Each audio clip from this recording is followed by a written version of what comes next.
name is Jannett Skinner from Brightstar. We'll talk about reflective questions in communicating with awareness and boundaries. So, how do we handle strong personalities or harsh communication? What do we do? So, our purpose for today would be to look at understanding that communication is not just what we say, but how we say it. Learn to set boundaries respectfully and respond and not react. Communicate assertively with emotional maturity. Jefferson Fisher says the fastest way to lose your peace of mind is to give someone a piece of yours. So true, and don't we like to do that? Being assertive isn't about being aggressive. It's about being clear and confident. So some of the psychological background as to why we do things is people speak from their own emotional state or unconscious patterns. Harsh tones often reflect stress or insecurity on the other person. But your reaction determines whether it escalates or de-escalates.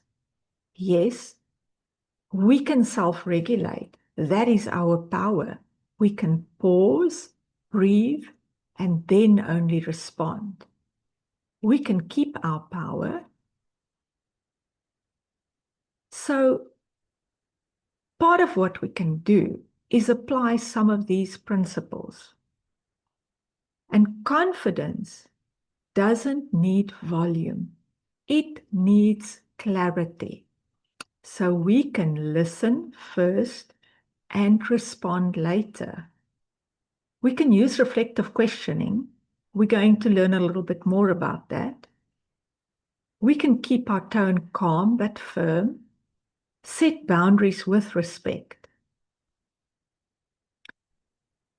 So I want to talk about reflective questions as mentioned in did you mean to technique. Did you mean to come across as judgmental? Did you mean to overstep my boundaries? Did you mean for that to sound so harsh? Did you mean to come across as disrespectful? So the next time we are in that kind of situation where we feel that somebody's overstepping our boundaries or they're a little bit harsh with us, we can ask these reflective questions, and you can make up some of your own and practice it during this week. So, for instance, a person gives feedback in a harsh demeanor tone.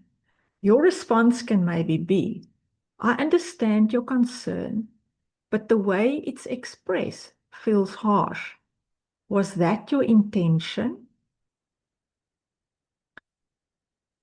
So something we need to also look at is how does it feel when someone highlights my tone? How can I give firm feedback more gently? What words might sound judgmental? What do respectful boundaries mean in my role? In summary, boundaries are lines of respect, not walls. Reflective questions turn conflict into awareness. Aim for connection, not correction. It's not about being right. It's about growing in understanding. Maybe it's more of a teaching moment and not always correcting someone. In closing, my encouragement is that we would all practice a reflective question this week. Observe our tone, not just the words. Lead with grace and self-control. And I give you the scripture in Colossians 4:6. Let your speech be always with grace, seasoned with salt. Thank you for growing in conscious communication. Speak truth with clarity and kindness. And then look at some of your own reflective questions.